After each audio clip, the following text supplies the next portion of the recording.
अस्सलाम वालेकुम नाज़रीन, मैं मोहम्मद शाह ज़ेब अली। आज मैं आप लोगों के लिए लेके आया हूँ बहुत ही मज़ेदार और बहुत ही आसान घर में ज़रदा बनाने की रेसिपी।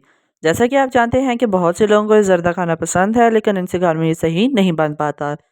इसको बनाते हुए अक्सर इस तरह होता है कि जो चावल हैं वो रबड़ की तरह सख्त हो जाते हैं और बिल्कुल भी सही नहीं बनते। तो चलिए देखते हैं ये ज़रदा सही तरीके से किस तरह बनाते हैं।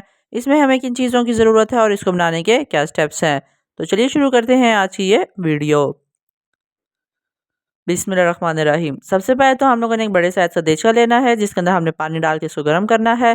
फिर इसके अंदर एक मोटी इलायची, 4 से 5 सब्ज़ इलायची और 3 से 4 हमने इसके अंदर लौंग डालनी है और तकरीबन 1 मिनट के लिए बॉईल करनी है। 1 मिनट गुजरने के बाद हमने इसके अंदर 1.5 किलो चावल, जिनको हमने पहले से 15 मिनट के लिए भिगो लिया था, डालने हैं और तब तक इनको हम लोगों ने बॉईल करना है जब तक ये 70% तैयार नहीं हो जाते। इस ज़रदे के लिए हम लोगों ने सेला चावल का इस्तेमाल नहीं किया, नॉर्मल बासमती चावल ही हम लोगों ने लिए हैं।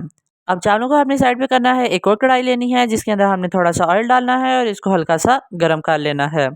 ऑयल जब हल्का सा गर्म हो जाए तो इसके अंदर हमने 1 किलो चीनी शामिल करनी है और अच्छे तरीके से चीनी को ऑयल के अंदर हम लोगों ने मिक्स कर लेना है। इस जगह पे फ्लेम को हमने मीडियम लो ही रखना है, नहीं तो अगर फ्लेम हाई होगी तो ये चीनी जल्दी पिघल जाएगी और इसका कलर बहुत ज़्यादा डार्क हो जाएगा। इसलिए इसको पकाते हुए हमने फ्लेम को लो ही रखना है। जब चीनी अच्छे तरीके से ऑयल के अंदर मिक्स हो जाए तो हमने इसके अंदर आधा कप दूध शामिल कर देना है। इस जगह पे दूध को हमने सिर्फ चीनी को पिघलाने के लिए डालना है, नहीं तो आप इसके अंदर आधा कप पानी भी इस्तेमाल कर सकते हैं। अब अच्छे तरीके से हम लोगों ने इसको मिक्स कर लेना है, ताकि अच्छे तरीके से चीनी पिघल जाए और सारी इसके अंदर मिक्स हो जाए। तो नाज़रीन, अब आप देख सकते हैं कि ये सारी चीज़ें आपस में अच्छे तरीके से मिक्स हो चुकी हैं। तो फ्लेम को अब हमने हाई करना है और इसकी अच्छे से पकाई कर लेनी है। जैसे ही इसके अंदर बुलबुले बनने लग जाए तो मतलब ये अच्छे तरीके से पक चुकी है। तकरीबन 3 मिनट गुजरने के बाद आप देख सकते हैं कि ये चीनी बेहतरीन तरीके से पक चुकी है और इसके अंदर कितने अच्छे से ये बबल्स बन रहे हैं। जब ये इस तरह की कंडीशन में आ जाए तो फ्लेम को हमने मीडियम लो करना है, ताकि इसका कलर डार्क ना हो और फिर हमने इसके अंदर चावल डाल देने हैं। चावलों के अंदर से हम लोगों ने जितना भी एक्स्ट्रा पानी था वो सारा निकाल लिया है। इस जगह पे जो हम चावल इसके अंदर डाल रहे हैं ये तकरीबन 70% रेडी हैं। बहुत ज़्यादा इनको हम लोगों ने पकाना नहीं है, नहीं तो इस जगह पे ये ख़राब हो जाएंगे और बिल्कुल भुर जाएंगे।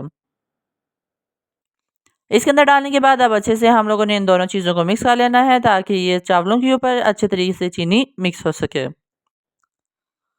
जब ये सारी चीज़ें आपस में मिक्स हो जाएँ तो हम लोगों ने इसको मीडियम फ्लेम पर ढक देना है, ताकि ये चावल फुल नरम हो जाए और रबड़ की तरह सख्त ना हो। इस जगह पे लोग इसको डायरेक्ट हाई फ्लेम पर पका देते हैं, इसी वजह से इनके चावल सख्त हो जाते हैं और बाद में ये ज़रदा बिल्कुल भी सही नहीं बनता। तकरीबन 2 मिनट मीडियम फ्लेम पर इसकी पकाई के बाद आप देख सकते हैं कि ये चावल बेहतरीन तरीके से रेडी हो चुके हैं और इसके अंदर जितना भी एक्स्ट्रा पानी और चीनी थी वो सारी ख़त्म हो गई है। जब इसके अंदर नीचे से पानी खत्म हो जाए तो फ्लेम को हम लोगों ने बिल्कुल दम वाला कर लेना है। चावलों को अच्छे से हमने सीधा करना है और फिर इसके ऊपर कलर्स डाल लेने हैं। इसके अंदर अब आप लोगों की अपनी मर्जी है, आप लोग कौन से कलर डालना चाहते हैं। जर्दा वाले 3 से 4 कलर होते हैं जो आप लोग इसके अंदर डाल सकते हैं। सबसे पहले तो हमने इसके अंदर ऑरेंज कलर डाला है, फिर हमने रेड कलर डाला है और इसी के साथ ही हमने येलो कलर भी डाल लिया है। जर्दा में कलर डालते हुए आपने इस बात का ध्यान रखना है कि कभी भी एक कलर को दूसरे के ऊपर नहीं डालना। कलर्स डालने के बाद अब हमने इसके ऊपर बारीक कटा हुआ थोड़ा सा खोपरा डाल लिया है, जिससे ये ज़रदा और भी मज़ेदार हो जाएगा।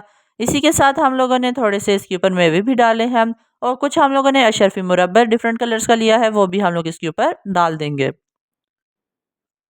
ये एक्स्ट्रा चीज़ों की आपकी अपनी मर्ज़ी है, अगर आप लोगों के पास में मौजूद हैं तो आप ज़रदे के ऊपर डाल सकते हैं, नहीं तो सिर्फ इसके ऊपर कलर डाल लें और ये ज़रदा बिल्कुल रेडी हो जाएगा। सारी चीज़ों को ऊपर डालने के बाद हम लोगों ने ढक्कन ऊपर रखना है और तकरीबन 15 मिनट का इसे दम लगाना है। दम पूरा होने के बाद फ्लेम को हमने नीचे से बंद करना है और ऊपर से ढक्कन को उठा लेना है। इस जगह पे ये बिल्कुल अच्छे तरीके से ज़रदा रेडी हो चुका है, तो आप थोड़ी सी इसकी हम लोग मिक्सिंग कर लेंगे, ताकि जो इसके अंदर कलर डाले हैं वो सारे चावलों में अच्छे से मिक्स हो सकें। इसकी हमने अच्छे तरीके से मिक्सिंग करनी है, ताकि किसी एक जगह पे बहुत ज़्यादा कलर डार्क ना हो और कोई जगह ऐसी ना रहे कि जहाँ पे बिल्कुल भी कलर मौजूद ना हो। तो इन सारी चीज़ों की मिक्सिंग के बाद आप देख सकते हैं कि ज़रदा देखने में कितना मज़ेदार नज़र आ रहा है और इसकी कितनी अच्छी लुक आई है। इस जगह भी ये ज़रदा तो बिल्कुल रेडी हो चुका है, तो अब हम लोगों ने इसको सर्व करना है और इसी के साथ फिर हमारी रेसिपी कंप्लीट हो जाएगी। तो नाज़रीन, अब आप देख सकते हैं कि ये ज़रदा कितने अच्छे तरीके से रेडी हुआ है, इसकी कितनी अच्छी लुक आई है और देखने में कितना मज़ेदार नज़र आ रहा है। तो इसी के साथ आज की हमारी रेसिपी यहीं पे मुकम्मल होती है। उम्मीद करता हूँ कि आपको पसंद आए। अगर आपको पसंद आए तो आप इसको लाइक, शेयर और सब्सक्राइब करें और नीचे कमेंट बॉक्स में बताएं कि रेसिपी आप लोगों को किस तरह की लगी।